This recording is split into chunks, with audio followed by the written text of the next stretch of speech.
Hi hello ఈరోజు నేను పల్లీల చట్నీ చేస్తున్నాను. ఇదైతే దోశల్లోకి, ఇడ్లీలోకి, బజ్జీల్లోకి అండ్ ఊతప్పం చాలా వాటిల్లో తింటారు కదా. అందుకనేసి నేను నా స్టైల్లో నేను చేస్తున్నాను. ఇందులో ఏమీ కాదు, ఒకటే ఎల్లిపాయ, జీలకర్ర అండ్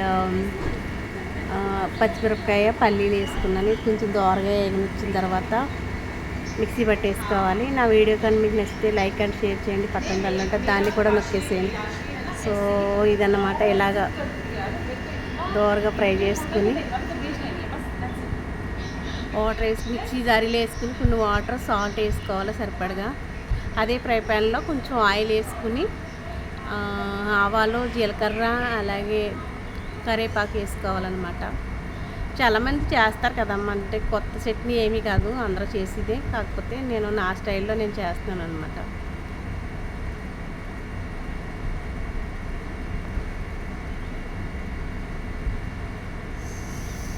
ఫైనల్గా చట్నీ అయితే రెడీ అయిపోయింది. మీకు ఆప్షన్ అనమాట, ఇది మీది తాలింపు వేసుకోవాలంటే వేసుకోవచ్చు, లేదంటే నార్మల్గా కూడా తినేయచ్చు. చాలా అంటే చాలా బాగుంటుంది, మీరు కూడా ట్రై చేయండి. Thank you so much.